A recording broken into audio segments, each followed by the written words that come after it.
علی بھائی اگلا سوال ہے، کیا یہ حدیث صحیح ہے کہ جو شخص میری قبر پر درود شریف پڑھتا ہے میں اسے خود سنتا ہوں اور باقیوں کا درود مجھ تک پہنچایا جاتا ہے؟ یہ حدیث دیوبندیوں نے بریلویوں سے جان چھڑانے کے لیے بہت بیان کی، لیکن بریلویوں نے اس حدیث سے ہی جان چھڑا لی ہے۔ وہ کہتے ہیں تو ہمارے عقیدے کی موت ہے کہ جو دور سے ہے وہ پہنچایا جاتا ہے اور قریب والا میں سنتا ہوں۔ وہ کہتے ہیں دور و نزدیک سے سنتے ہیں۔ تو جو بریلوی ایک محقق ہیں عباس رضوی صاحب، انہوں نے ایک جو کتاب ہے نا حیات الانبیاء فی قبورہم، امام بہقی کی کتاب جس میں 21 روایتیں ہیں، اس کی شرح لکھی ہے 500 صفحوں پہ، واللہ آپ زندہ ہیں۔ وہ جو اعلیٰ حضرت کا شعر ہے، تو زندہ ہے واللہ، تو زندہ ہے واللہ، اس میں انہوں نے لکھا ہے اس میں تو احمش مدلس اور ان سے روایت کر رہے ہیں اور سما کی تصریح نہیں ہے، لہذا روایت ضعیف ہے، اور واقعی روایت ضعیف ہے۔ ایک طریق میں یہ ہے، دوسرے میں محمد بن مروان السدی کذاب راوی ہے۔ یہ حدیث سن کبریٰ البیہقی میں ہے اور ساتھ امام بہقی نے خود لکھا ہے کہ یہ روایت جعلی ہے۔ اسی لیے مشکات میں جب یہ روایت آئی ہے تو شیخ زبیر صاحب نے تحقیق کیا کہ امام بہقی نے خود اسے جعلی کہا ہے کہ جو میری قبر پہ پڑھتا ہے میں سنتا ہوں، جو دور سے ہے پہنچا دیا جاتا ہے۔ ہمارا یہ عقیدہ ہے کہ چاہے کوئی دور سے پڑھے چاہے قبر پہ پڑھے، اللہ پہنچاتا ہے، جو ابو داؤد میں حدیث ہے، اور امام ابو داؤد نے اسے قبر رسول کی حاضری والے چیپٹر میں لے کے ہیں کہ جو بندہ مجھ پہ سلام پڑھتا ہے اللہ میری روح لوٹا دیتا ہے اور میں اس کے سلام کا جواب بھی دیتا ہوں۔ اس میں بھی سننے کے الفاظ نہیں، اللہ متوجہ کرتا ہے۔ اور سر اگر کوئی کہتا ہے نا کہ رسول اللہ صلی اللہ علیہ وسلم قبر پہ کھڑے ہوں تو سلام سنتے ہیں، اس میں کوئی زیادہ غصہ کھانے والی بات نہیں، کہنے دیں، کیا فرق پڑتا ہے؟ لیکن ان کو کہیں کہ اگر آپ یہ کہتے ہیں تو یہ سمجھیں کہ وہ آخرت کی زندگی میں سن رہے ہیں، اور وہ جو سنانے والا معاملہ ہے وہ اللہ تعالیٰ کر رہا ہے۔ کیوں؟ اگر آپ یہ نہیں مانیں گے تو آپ کے لیے مصیبت کھڑی ہو جائے گی، کیونکہ آپ اس حدیث میں الفاظ ہیں کہ میں سلام کا جواب بھی دیتا ہوں، تو ہمیں تو کوئی نہیں جواب آتا، میں تو کئی بار حاضری ہوئی ہے، تو یہ کیا کہیں گے؟ وہ کہیں گے نہیں وہ انٹلیکچوئل جواب ہے، روحانی جواب ہے، تو یہ سلام بھی روحانی ہے۔ اگر یہ کہتے ہیں نا وہ فزیکل سننا ہے، پھر مجھے بھی یہ فزیکل جواب آنا چاہیے۔ سیدھی سی بات ہے سر، پھنس جاؤ گے، ہے نا الزامی جواب۔ اگر وہ فزیکلی سننا ہے، روحانی سننا نہیں ہے، تو پھر میرے پہ بھی حق ہے کہ میرے تک وہ سلام آنا چاہیے جواب۔ تو یہ کہیں گے کہ نہیں یہ روحانی ہے، وہ روحانی ایکسپیرینس ہی اس کو مانیں گے الٹیمیٹ۔ لیکن آپ بات ذرا صحیح طریقے سے سمجھائیں نا تو ان کو بات سمجھ آ جائے کہ یہ اس طریقے سے کمیونیکیشن نہیں ہے۔ نبی علیہ السلام کے ساتھ اب ہماری فزیکل کمیونیکیشن کوئی نہیں ہوگی۔ اور اس حوالے سے جو کہتے ہیں ایک عرابی جو ہے قبر رسول پہ گیا، وہاں جا کے اس نے عرض کیا، اس میں یہ وہ لیٹا خواب میں زیارت ہوئی، وہ اس دن طارق جمیل صاحب بیان کر رہے تھے، یہ ابن کثیر نے بے سند روایت پیش کی ہے۔ میں پوچھتا ہوں ایک نامعلوم عرابی کی آپ بات کر رہے ہیں یا ایک عام صحابی کی، میں حضرت عمر کا فتویٰ بخاری سے پیش کروں 1010 نمبر حدیث کہ اللہ جب تک تیرے نبی موجود تھے ہم ان کے توسل سے دعا کرتے تھے، اب ان کے چچا کو لے کے حضرت عمر کو یہ ساری حدیثیں بھول گئی تھی۔ اچھا، اسی لیے نبی علیہ السلام نے فرمایا تھا علیکم بسنتی و سنت الخلفاء الراشدین المہدیین۔ آپ ایک بندہ عام صحابی اٹھا کے اسے خلیفہ راشد کے مقابلے پہ کھڑا کر کے پوری ڈاکٹرائن اور عقیدہ کرتے ہیں، جبکہ وہ روایتیں بھی مردود ہیں، ثابت ہی نہیں ہے۔ تو نبی علیہ السلام کے بارے میں ایسا عقیدہ نہ رکھیں کہ نبی علیہ السلام باقی کو رکھتا ہے اور وہ اس کو پھر ایک نہیں دونوں طرف سے روحانی ایکسپیرینس مانے یا پھر دونوں طرف سے جسمانی ایکسپیرینس مانے۔ اور میں نے ایک اس پہ بات کی تھی، وہ برا نہیں ماننی ہے آپ نے۔ بات سمجھانے کے لیے بعض اوقات اس لیول پہ اترنا پڑتا ہے، جیسے اللہ کو بھی ٹانٹ کیا گیا تھا نا کافروں کی طرف سے کہ اتنی بڑی کتاب ہے اور مکھی اور مکڑی کی مثالیں۔ اللہ نے فرمایا اللہ نہیں حیا محسوس کرتا کہ وہ مچھر کی مثال یہ سے بھی حقیقی چیز کی بیان کرے، کیونکہ اللہ کا مقصد بات سمجھانا ہے، میرا مقصد بھی بات سمجھانا ہے، کسی کو ٹیز کرنا نہیں ہے، اس کی لاجک کو سمجھیں۔ جو لوگ یہ کہتے ہیں کہ نبی علیہ السلام جب دنیا میں موجود تھے جو کچھ ان کے صحابہ ان کے ساتھ کرتے تھے، آج آپ کی وفات کے بعد بھی وہ کچھ ہم نے کرنا ہے، تو پھر میں نے آپ کو بتایا کہ ایک صحابی کی بخاری میں آتا ہے پنڈلی ٹوٹ گئی تو وہ رسول اللہ کے پاس حاضر ہوئے، ٹھیک ہوگی۔ آپ دنیا کے سب سے بڑے عاشق رسول، قطب وقت، غوث وقت، جس کو آپ سمجھتے ہیں اس سے بڑا کوئی مومن نہیں ہے، صحابہ کے بعد یہی ہے اس دنیا میں، اس کو لے آئیں۔ اتنی دنیا کو بریلوی کرنے کے لیے وہ اپنی ایک ٹانگ کی قربانی تو دے سکتا ہے۔ میں اس کی ٹانگ نہیں توڑوں گا، کسی مشین کے ذریعے توڑوائیں گے، میرا دل دکھے گا، اور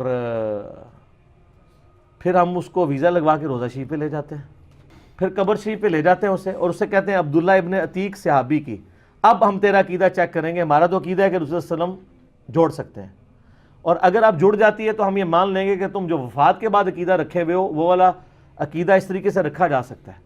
تو اس تصور سے ہی وہ ان کو بات سمجھ آ جائے گی۔ جب تک آپ فزیکلی چیزوں کو نہیں اس طریقے سے مثال دے کے بیان کرتے، کسی کو مثال بیان سمجھ نہیں آتی ہے، ہمیں اس لیول کے اوپر اترنا پڑتا ہے. ٹھیک ہے، جس طرح میں نے ان کو پھکی دی تھی، او جی 10 محرم کو کوئی شادی کر لے تو کیا ہے،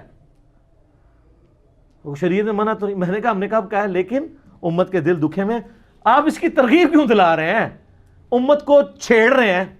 تو پھر ان کو پھر بھی بات سمجھ نہیں، پھر میں نے ان چھیڑا. میں نے کہا ٹھیک ہے 22 رجب والے دن شادی کریں گے. تو وہ کہتے ہیں 22 رجب جو ہے حضرت معاویہ کی وفات کا دن ہے، شیعہ خوشیاں مناتے ہیں. تو اس دن تو وفات ہوئی تھی ان کی. تو 22 رجب کی آج تک کسی ناسبی نے ترغیب دی ہے کہ 22 رجب کو آپ خوب خوشیاں منایا کرو؟ الٹا وہ جو کنڈے دے رہے ہوتے ہیں ان کو بھی کہتے ہیں یار نہ کرو. ہائے اپنے اپنے انہوں نے ملے ہوئے نے. تے اسی وہ ملے ہیں جو اللہ نبی سانو کہہ گئے نے قرآن اور اہل بیت، اور تمہیں خوف دلاتا ہوں. مسلم شریف 4 حدیثیں 6225 سے 6228 تک. میں اپنے اہل بیت کے معاملے میں تمہیں اللہ کا خوف دلاتا ہوں. جو اللہ سے بے خوف ہوئے ہیں وہ اہل بیت کو کیجول لے رہے ہیں، جو اللہ سے خوف رکھتے ہیں وہ آج بھی اہل بیت کا دفاع کر رہے ہیں. وہ کاشف بھائی ہیں نا ہمارے، وہ مولانا اسحاق صاحب کے اسٹوڈنٹ، انہوں نے ایک بات بڑی اچھی کی. وہ کہتے ہیں علی بھائی آپ دیکھیں گے جو اہل بیت کے ماننے والے تھے وہ اس زمانے میں بھی دلیر تھے، آج بھی وہ دلیر ہیں چاہے وہ اکیلا بھی ہو. اور جو بزدل تھے نا کثرت میں بھی، اس میں بھی بزدل تھے، آج بھی بزدل ہیں. یہی ہوتا ہے جب ہم بات کرتے ہیں، ہم کہتے ہیں یہ حدیث ہے آؤ سامنے، وہ کہتا نہیں وہ رافضی ہے نہیں سننا. تو میں نے پوری ڈاکٹرائن ختم کر کے محمد بن الوہاب صاحب کے بارے میں ان کی کتاب سے سارا کچھ ثابت کر دیا ہے، اور وہ کچھ ثابت کیا ہے جو کچھ میں نے بھی کبھی نہیں کہا ہوا تھا. ٹھیک ہے. اور شہزاد بھائی مجھے بتا رہے تھے، ان کو ایک بندے نے کہا جی وہ ایک اہل حدیث نے کہ جی وہ میں نے 70-80 کلپ اس کے دیکھے ہیں، وہ میرے نہیں دیکھے ہوتے، کسی کے میرے بارے میں دیکھے ہوتے ہیں کاٹ کاٹ کے. تو وہ تو ماتم کو بھی جائز سمجھتا ہے، اور یہ وہ تو 80% شیعہ ہے. انہوں نے کہا یہ بتاؤ دنیا میں کوئی 10% بھی شیعہ ہونا وہ محمد بن الوہاب کو مجدد نہیں کہے گا، تو علی تو 80% ہے تو وہ تو بہت بڑا کذاب کہتا ہوگا. تو پھر انہوں نے میرا کلپ بھیجا محمد ابن عبد الوہاب مجدد اور محمد ابن عبد الوہاب شیعہ، تو پتہ چل جائے گا. یار محمد الوہاب صاحب ایک بڑے پرسنالٹی تھے، وہ بھی چھین لیا ہم نے. جہاں صحیح بروز بزرگ جتنے ہوئے گا اسی کھول لواں گے وہ ساڈا ہوئے گا، تے جہاں ساڈے نال چموڑے جی اسی تانوں دے دیں گے، تانوں مبارک ہوئے. ہم لینے کے لیے تیار ہیں سر. یہ سارے بزرگ ہم نے لیے ہوئے ہیں نا اللہ کے فضل سے. ٹھیک ہو گیا جی، آگے ٹورو. علی بھائی ابھی جو آپ نے حدیث ڈسکس کی ہے وہی اگلا سوال ہے کہ ایک حدیث میں آیا کہ جب نبی علیہ السلام نے فرمایا جب کوئی مجھ پر سلام بھیجتا ہے تو اللہ تعالیٰ میری روح کو لوٹا دیتا ہے اور میں اس کے سلام کا جواب بھی دیتا ہوں. کہ یہ حدیث صحیح ہے؟ اس کے اوپر حکم جو لگا ہوا ہے وہ صحیح ہے یا ضعیف ہے؟ یہ صحیح ہے. پہلے اس کو ضعیف صرف شیخ زبیر صاحب نے کہا تھا، انہوں نے بھی رجوع کر لیا. امت میں کسی نے اس کو نہیں ضعیف کہا. البانی ہوں، نووی ہوں، امام حاکم ہوں، امام صاحبی ہوں، شیخ زبیر صاحب ہوں، اور مشکات میں 925 نمبر یہ حدیث ہے. اس کی تشریح بھی ہے. ویسے میں نے قبر رسول پہ حاضری پہ 2 لیکچر دیے، 54C اور D. اس میں نے 10 ضعیف حدیثیں اور 12 صحیح الاسناد حدیث حوالے سے کور کی ہیں. اور حیات النبی پہ مسئلہ 5 ہے، وہ آپ دیکھ لیں. وہ اب 5-6 گھنٹے کی گفتگو ہے، یہاں تو نہیں ہو سکتی. اس کی تشریح یہ ہے کہ یہ سارا معاملہ روحانی ہے. یہ جو ہے نا کہ روح لوٹا دیتے ہو، اللہ تعالیٰ لوٹا دیتا ہے، اس سے مراد فزیکلی روح لوٹنا نہیں ہے. کیونکہ وہ تو واضح ہے کہ حضرت ابوبکر کا خطبہ ہے، یا رسول اللہ اللہ آپ پہ 2 موتیں جمع نہیں کرے گا. فزیکل جو روح نکلنا ہے وہ موت ہوتی ہے. اگر ہر دفعہ صلاۃ والسلام پہ نبی اسلام کی روح واپس آتی ہے اندر تو ایک تکلیف دے ہمارا. یہ روح لوٹنا جو ہے متوجہ ہونا ہے. یعنی آپ علیہ السلام کی روح جنت میں ہے، جنت الفردوس میں. آپ کا جسم مبارک مدینہ شریف کی قبر میں ہے، اور آپ علیہ السلام کے جسم اور روح کا ایک رشتہ ہے. ہم اس رشتے کو بھی مانتے ہیں. یہ نہیں ہے کہ وہ اس طرح ہی ہے، وہ رشتہ ہے، برزخی رشتہ ہے. اور وہ جب کوئی سلام عرض کرتا ہے تو اللہ تعالیٰ اس روح کو اس طرف متوجہ کرتا ہے اور وہ سلام کا جواب دیتے ہیں. باقی آج بھی اگر آپ قبر رسول کھولیں گے، نبی علیہ السلام کو اگر آپ قبر مبارک سے نکالیں گے تو وہ اسی طرح لیٹے ہوئے ہوں گے جیسا کہ اس وقت دفنایا گیا تھا. وہ آپ کو نہ سانس لیتے ہوئے نظر آئیں گے نہ اور کوئی ایکٹیویٹی پرفارم کرتے ہوئے، اس لیے کہ ان کی جو زندگی ہے وہ آخرت کی زندگی ہے. اور آخرت کی زندگی میں نہ سانس ہوتا ہے، نہ کھانا پینا ہوتا ہے، نہ ٹوائلٹ ہوتی ہے. یہ برزخی ہے. نہیں، اس میں ایک اعتراض یہ کرتے ہیں نا کہ بھئی جب وہ نبی علیہ السلام خود سنتے ہیں، وہ کہتے ہیں جواب بے شک آتا نہیں آتا، لیکن ہم تو اپنی پرابلم شیئر کر سکتے ہیں نا ان سے، ہم اپنے دکھڑے وہاں پہ سنا سکتے ہیں. آپ نے دکھڑے اگر اس طریقے سے سنانے نا، نعتیہ شعر میں خاص خاصان رسول اب وقت دعا ہے تو سنائیں، اور اللہ سے کہیں کہ ہمارا وہاں تک پہنچا دے. یہ تو رشید احمد گنگوئی بھی مانتا ہے کہ اگر کوئی یا رسول اللہ انظر حالنا اس عقیدے سے کہتا ہے کہ رسول اللہ تک اللہ تعالیٰ جنتوں میں ہمارا پیغام پہنچا رہا ہے اور وہاں پہ ہمارے لیے دعا کر رہے ہیں, دین وٹ, کوئی حرج نہیں. رسول اللہ نہ بھی دعا کریں, آپ کی دعاؤں کا حصہ آج بھی ہمیں مل رہا ہے. آپ اس دنیا میں اتنی دعائیں ہمارے لیے کر کے گئے, اور جو دعائیں اس دنیا میں حضور کی اللہ نے قبول نہیں کی ہیں وہ اب بھی آپ کروائیں گے تو نہیں ہوں گی. میں تو وہ دعا کروانا چاہتا ہوں کہ میری امت آپس میں نہ لڑے. یہ تو بخاری مسلم میں آتا ہے کہ اللہ نے کہا کہ اے نبی یہ دعا آپ کی قبول نہیں ہونی, یہ واپس ہے مجھ سے, میں تو یہ دعا کروانی ہے نا. باقی رہ گی دوسری دعائیں تو وہ ان دعاؤں کے لیے اللہ تعالیٰ نے دروشی پڑھیں اور وہ سارے طریقے سکھا دیے میں. تو دکھڑے کے طور پہ تو دکھڑے اگر آپ نے بیان کرنے ہیں تو نبی علیہ السلام فزیکلی سامنے ہوں گے. اگر صحابہ کرام آپ کی وفات کے بعد دکھڑے قبر رسول پہ عرض کرتے تھے پھر تو آپ کی بات ٹھیک ہے, اگر اللہ کے سامنے کرتے تھے تو پھر آپ دیکھ لیں.